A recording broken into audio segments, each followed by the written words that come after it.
వినబడిన వాక్యాన్ని బట్టి నిజంగా మమ్మల్ని మేము గ్రహించుకుంటే మేము ఎక్కడ తప్పిపోయాము, ఎక్కడ సరి చేయబడలేకపోతున్నాము, ఎందుకు మా జీవితాలు ఎలాగ అయిపోతున్నాయి అనేది పరిశీలన చేస్తే మా ముందుంచబడిన వాక్యాన్ని బట్టి మేము అర్థం చేసుకుంటే మేము రక్షించబడతాం ప్రభువా. అలాగే ఒప్పుకున్నటకు మంచి మనసును దయచేయండి. వినబడుతున్న వాక్యాన్ని జాగ్రత్తగా అర్థం చేసుకునే కృప దయచేయండి. అల్పుడును అయోగ్యుడును అపాత్రుడునైన నన్ను కూడా కొద్ది నిమిషాలు మీరు సిరుసాటిని మరుగుపరచండి. పాపుల్లో ప్రధాన పాపిని ప్రభువ ఆయనను మీరు నన్ను క్షమించారు, ప్రేమించారు కనుక నీ కృప ద్వారా కాపాడమని అడుగుతున్నాము. నా నోట మీ మాటలు ఉంచి మీ నామానికి మహిమ తెచ్చుకోమని యేసు పుణ్య నామములు అడిగి వేడుతున్నాం తండ్రి, ఆమేన్.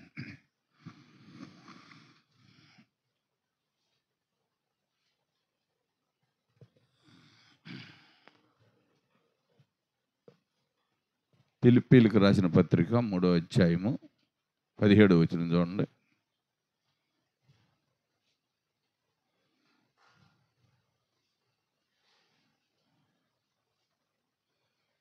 3:17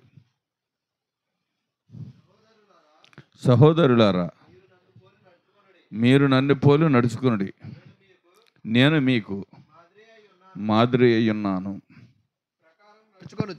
మాదిరి అయి ఉన్న ప్రకారం నడుచుకొనుచు శత్రువులుగా నడుచుకొనుచున్నారు. అనేకులు సిలువకు శత్రువులుగా. సహోదరులారా, మీరు నన్ను పోలి నడుచుకొనుడి, నేను మీకు మాదిరి అయి ఉన్న ప్రకారం నడుచుకుని వారిని గురిపెట్టి చూడుడి. అనేకులు క్రీస్తు సిలువకు శత్రువులుగా నడుచుకొనుచున్నారు. వీరిని గూర్చి మీతో అనేక పర్యాయములు చెప్పి ఇప్పుడును ఏడ్చుచు చెప్పుచున్నాను. కనబడుతుందండి, ఏడుస్తూ చెబుతున్నాడు అండి పౌలు. అండి పౌలుకి ఏడవలసినంత అవసరం ఏముందండి? ఏమండి పౌలు బిడ్డల వీళ్ళంతా పౌలు కన్నాడా? ఏమండి పౌలుకి ప్రభు అప్పగించిన బాధ్యత అది. పౌలుకి ప్రభు అప్పగించిన బాధ్యత, దానిని నెరవేర్చడం కొరకు ఏడ్చూసి చెబుతున్నాడు. ఏమండి సువార్త ఎన్ని సంవత్సరాల నుంచి వినపడుతుంది మనకి? ఏమండి సువార్త ఎన్ని సంవత్సరాల నుంచి వినపడుతుంది? మీరు క్రైస్తవులుగా మారి ఎంతకాలం అయ్యింది? అబద్ధం ఆడకుండా చెప్పండి. ఏమండి ఎన్ని ఫలాలు ఫలించారు? ఏమండి మీ ఇంటి దగ్గర జామ చెట్టు పెట్టారు కదా, ఎన్ని సంవత్సరాలు అవుతుంది పెట్టి? అమ్మా కాయలు కాస్తుందిగా, సంవత్సరానికి అది కాయలు కాస్తుంది. మరి 15 సంవత్సరాల నుంచి మరి మనలో నుంచి ఫలాలు రాకపోతే కారణం ఏంటి? లోపం నేలదా మందా? ఏమండి నేలదా మనిషిదా లోపం? అర్థం చేసుకోవాలి మనం. అంటే మనలో లోపం ఉన్నప్పుడు ఏమండి ఫలాలు రావు. ఎందుకని? మనం మన పక్క వారికి మాదిరిగా ఉండలేము. అప్పుడు ఆత్మలు రక్షించబడటం కష్టమైపోతుంది. మనం ఎప్పుడైతే తలదించి దేవునికి నమ్మకముగా ఏమండి విలువైన వారుగా, సత్యాన్ని చెప్పగలిగే వారుగా, ఆ సత్యంలో నడిచేవారుగా ఉన్నప్పుడు కొద్దిమంది వస్తారు. అర్థమవుతుందండి? సిలువుకి శత్రువులు అంటే ఎవరు? వాక్యానికి అవిధేయులుగా బ్రతుకుతున్న వారిని సిలువుకి శత్రువులు అంటారు. వాక్యానికి అవిధేయులుగా బ్రతికే వారిని సిలువుకి శత్రువులు అంటారు.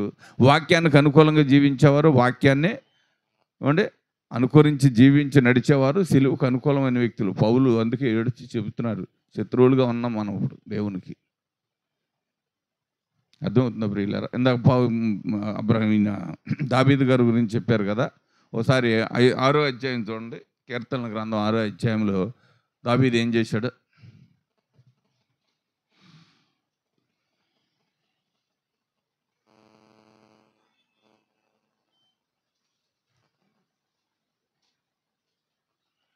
ఆరో అధ్యాయము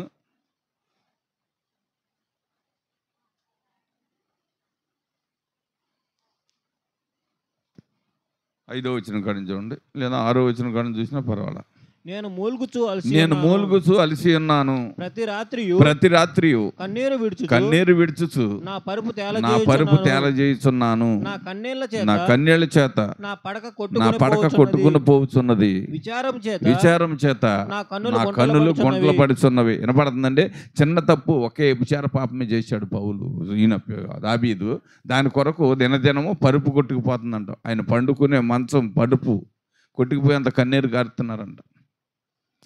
ఏమండి, చేసింది ఒక్క పాపమే, కానీ దినదినము కళ్ళు కూడా గుంటలు పడిపోయినాయి అంటే విచారం చేత. అదే నేను ఈ పని చేయకుండా ఉంటే బాగుండేదే, తొందరపడి చేసేనే, దేవుని నామానికి అవమానం తెచ్చానే, కుటుంబానికి నష్టాన్ని కలగజేసానే, నా జీవితంలో దేవుడు నాకు ఇచ్చిన స్వాస్థ్యాన్ని పోగొట్టుకున్నానే.